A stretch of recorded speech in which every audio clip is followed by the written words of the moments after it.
Et yo, c'est Ayo. Alors nouvelle vidéo un peu spéciale, on en a déjà fait mais c'est un petit peu différent cette fois. Je dessine une nouvelle planche de stickers. Et pas des petits animaux comme j'ai déjà fait, non, il fallait que je fasse plus long et plus compliqué, mais on va dessiner des personnages. Pour ceux qui sont là juste pour voir mes réglages Silhouette Studio et qui veulent voir le résultat, donc c'est en fin de vidéo, il y a les timestamps en description si vous voulez y aller. Et pour les autres, je vais vous montrer comment je les ai dessinés. Alors déjà, l'inspiration, on va dire, pour cette planche de stickers, c'est que j'ai repris un peu le journaling, un peu beaucoup même carrément. Et du coup, je regarde aussi des vidéos d'autres personnes qui en font pour m'inspirer, etc. Et je suis tombée sur quelques vidéos où les gens font des... Alors c'est plus du collage que du journaling, enfin on va pas vraiment écrire beaucoup, mais ils font des très jolis collages avec des planches de stickers sur lesquels il y a des personnages et je trouvais ça sympa parce que vous savez que moi ce que je dessine le plus c'est des personnages. Alors si j'ai bien compris, j'ai l'impression que ce sont surtout des artistes coréens qui font ça. Je verrai si j'arrive à vous retrouver quelques exemples pour vous montrer, mais je trouvais ça trop mignon et j'aime bien l'idée que si tu veux faire un spread, tu peux prendre ta planche de stickers et t'as tout déjà dessus. Techniquement tu aurais besoin presque de que ça et tu pourrais faire déjà une très jolie page. Parce que souvent il n'y a pas que des personnages, il y a aussi des petits accessoires qui vont dans le thème, dans la couleur, etc. Voilà, ça a été fait sur très longtemps. À vrai dire, j'ai commencé ça l'année dernière. Donc autant dire que le brouillon a vécu. J'ai fait un premier brouillon. Le but c'était de décider un petit peu ce que je voulais mettre sur cette planche et puis de voir un petit peu la taille que ça allait prendre. Mais j'ai surtout commencé sur le personnage qui est dessiné debout, l'élément principal, j'ai envie de dire, de la planche de stickers. Et après, une fois que j'ai fait celui-là, ça a influencé le reste. Alors au départ, je voulais faire 2 personnages différents, mais ça allait faire un peu trop. Donc j'ai gardé mon idée de l'autre personnage, je le ferai sur une autre planche, sûrement un autre jour avec d'autres couleurs. Mais j'ai décidé que j'allais faire juste un seul personnage que j'allais multiplier dans différents styles. On va dire.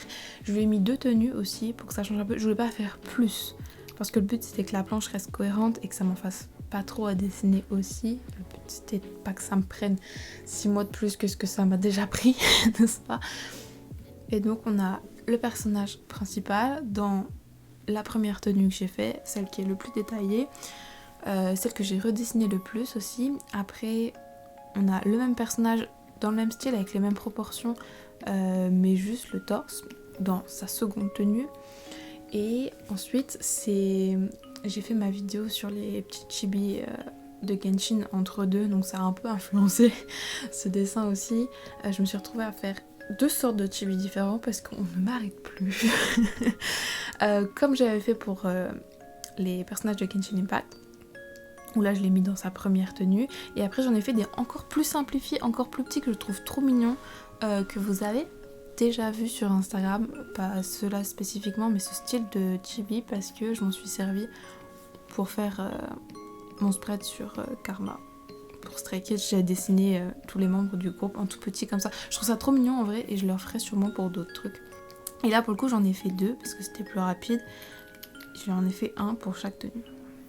Là le thème c'était la couleur rouge, genre un rouge foncé. Ouais, parce que pour une fois, ça n'arrive jamais donc profitez-en, j'ai pensé à la couleur d'abord. C'est la couleur qui m'a fait choisir mes dessins. Alors que d'habitude je dessine et après je sais jamais quoi mettre comme couleur parce que j'y ai pas du tout pensé. Donc j'ai mis les trucs qui me faisaient penser au rouge, notamment les fleurs parce que j'aime bien dessiner les fleurs et c'est des trucs que j'aime bien utiliser comme stickers parce que le but c'est de pouvoir les utiliser aussi accessoirement. Donc je lui ai mis des roses et j'avais pas pensé au début, je l'ai modifié après dans une énième version du brouillon. J'ai fait, alors je ne sais plus comment ça s'appelle en français, mais on appelle ça, c'est des spider lilies, licorice rouge. Est-ce que c'est un autre nom? Je ne sais pas. Et après il y a aussi des trucs qui ont été des éléments de base, genre le nœud par exemple, ça peut être n'importe quelle couleur, mais moi j'aime bien les nœuds, je trouve ça rigolo, et pareil à utiliser en sticker ça me disait bien. Donc j'ai fait un nœud inspiré un petit peu de la tenue, la première tenue du personnage qu'on voit de la tête aux pieds. où j'ai repris des éléments, par exemple le petit... Vous verrez après, ce sera plus facile à voir quand on aura mis les couleurs, mais j'ai repris un peu le même genre de tissu, etc. Ensuite, j'ai travaillé un peu comme je fais d'habitude, c'est-à-dire que j'ai commencé par repasser sur mon brouillon et après je suis venue préciser le line. Là pour le coup j'ai fait le line de tous mes éléments en même temps pour faire la couleur après, parce que le but c'était d'utiliser toujours les mêmes couleurs pour que ce soit cohérent. Donc c'était plus simple de tout faire en même temps pour voir un petit peu à quoi ça allait ressembler.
Pour me simplifier la vie, en faisant mon line, je le fais rarement, mais j'ai utilisé un petit peu la symétrie, notamment vous verrez sur le petit cœur par exemple.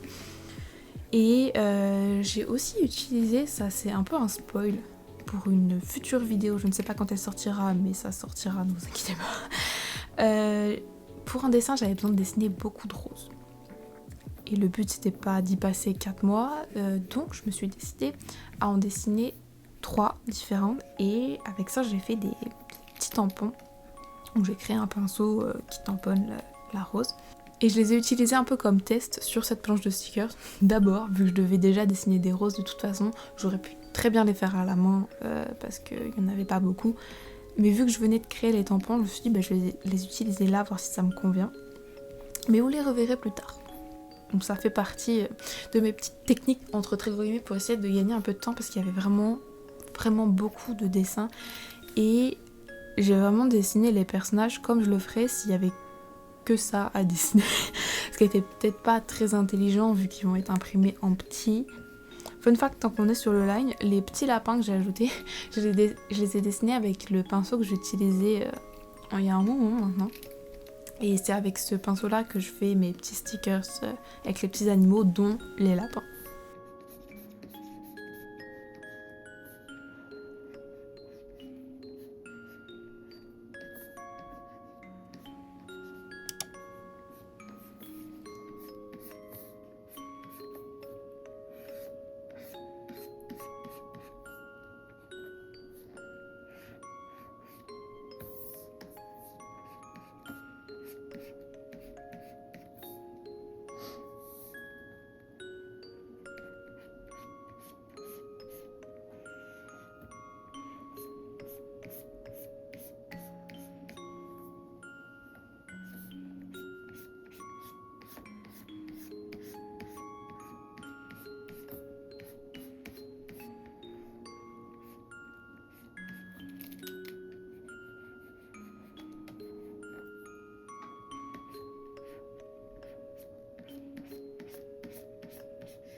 Ensuite on passe à la couleur.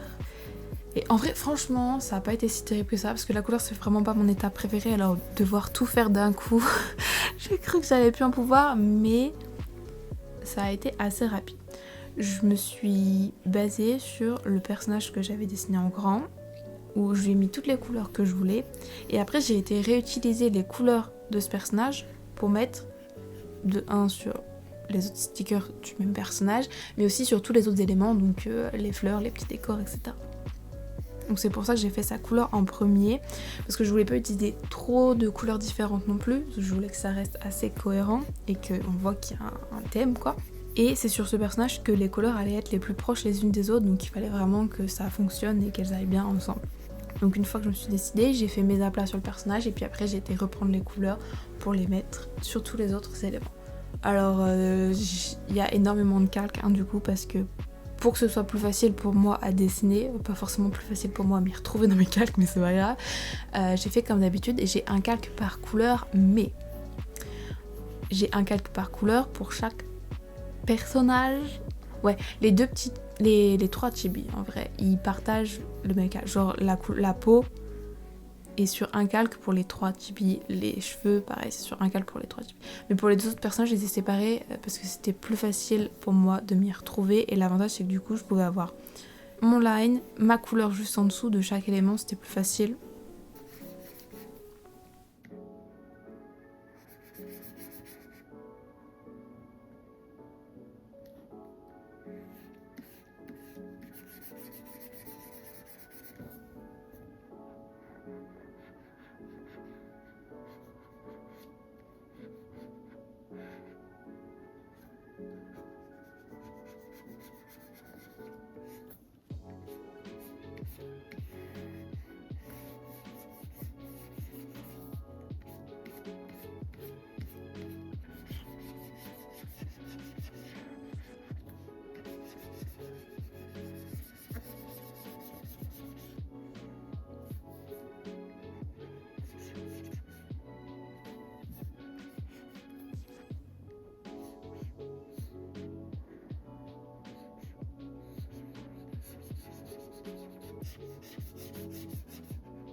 Et une fois que j'en ai enfin terminé avec tous ces aplats, je viens préciser un petit peu ma couleur. Alors j'ai été assez léger parce que encore une fois c'est des stickers qui vont être imprimés en petit, donc il n'y avait pas besoin de trop en faire parce que de toute façon on ne l'aurait pas vu. J'ai fait la peau comme je fais habituellement, donc 2-3 couleurs qui s'en rapprochent plus ou moins, un peu plus chaudes, un peu plus froides, et puis je viens mettre les ombres, du blush, etc. J'ai fait évidemment les lèvres et les yeux tant que j'y étais. J'ai ajouté mes petites lignes rouges et lavant sur les contours. Pareil, les cheveux, j'ai fait comme d'habitude, donc je viens prendre un pinceau baston aquarelle avec 2-3 couleurs un peu différentes. Là c'est du blond, alors je vais pas prendre un blond plus foncé, souvent j'aime bien le faire avec un peu de rose. Et une fois que j'ai fini ça, je viens prendre un pinceau qui fait des petites éclaboussures et je viens mettre un petit peu de blanc pour ajouter un petit peu de texture. Et puis bien sûr l'highlight avec le lasso et l'aérographe. Pour ce qui est des vêtements, j'ai utilisé vite fait le lasso et même parfois je suis juste allée avec le pinceau que j'utilise pour faire la peau qui fait un peu genre feutré alcool pour venir ombrer quelques parties légèrement. Donc je viens juste prendre une couleur un peu plus foncée que la couleur d'aplat et puis je viens mettre les ombres là où j'ai envie qu'il y ait des ombres.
Petit bonus, pour les roses, j'avais fait ça sur un autre dessin et je trouvais ça sympa. Alors avec le pinceau qui fait des petites taches de peinture là, je suis venue mettre...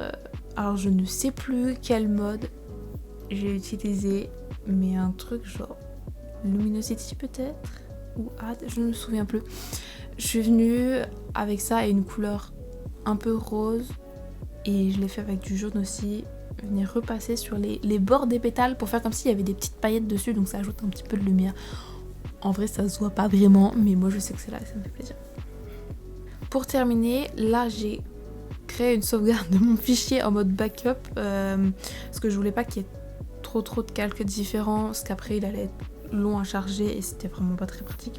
Je me suis permis du coup de tout merge, tout mon line, tous mes couleurs en un seul calque pour pouvoir y appliquer un contour. Comme ça j'ai pas besoin de le faire à la main, je vais juste dans les réglages, alors je crois que c'est Layer Style en anglais, tout en bas, il y a une petite cage à cocher qui s'appelle Stroke. Et de là il va ajouter un contour de lui-même, donc c'est pour ça que je veux mettre la couleur et le trait sur le même calque, parce que sinon il va juste faire le contour extérieur et intérieur de mon trait et du coup ça marche pas parce que ça va cacher la couleur. Là je crois que je l'ai mis à 25 pixels et il faut penser à... Alors moi je mets l'opacité à fond, je sais pas si ça change quelque chose en vrai pour la découpe, mais comme ça au moins moi je vois ce que je fais. Et faut bien remettre le blending mode, je crois que ça s'appelle, en normal parce que par défaut il est en multiply, alors je ne sais pas pourquoi, mais sinon le blanc va pas se voir sur un fond blanc.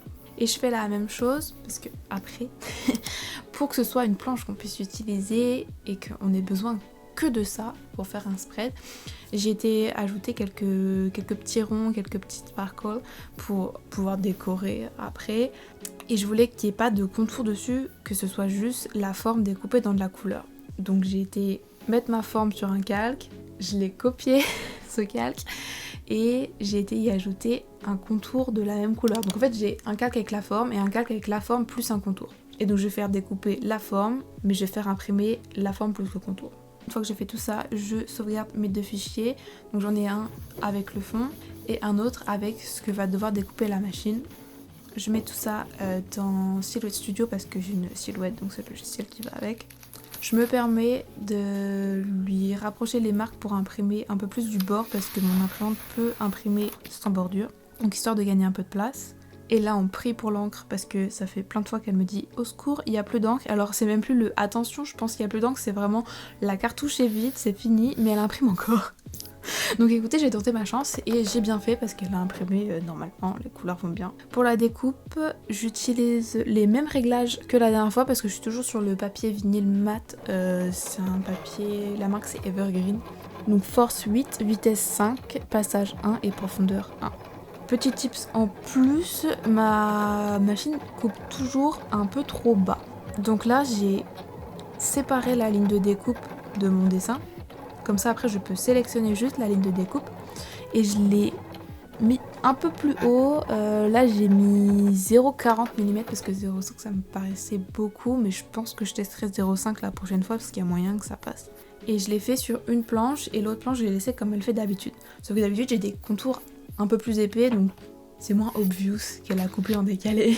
Et franchement ça se voit, donc je vous confirme que ça marche de décaler la ligne de découpe un peu plus haut. Je ferai ça à partir de maintenant. Je vous montrerai de toute façon le résultat. La première planche que je vais vous montrer, la ligne a été décalée un petit peu plus haut et du coup ça a coupé normal, les contours sont les mêmes des deux côtés. Et la seconde je les ai pas décalés et là on peut voir que du coup le côté gauche en l'occurrence, où le contour est beaucoup plus petit par rapport au côté droit, on voit qu'elle a coupé en décalé.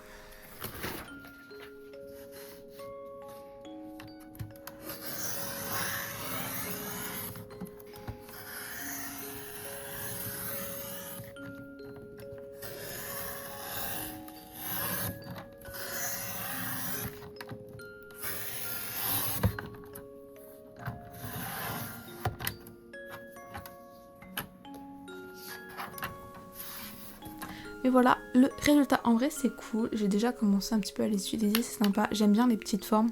Je pense que je ferai des planches avec juste des petites formes comme ça, et ça veut dire que je peux faire les couleurs que je veux. Parce que j'ai déjà des petits ronds de couleurs, etc. Mais j'ai pas toujours les couleurs qu'il me faut.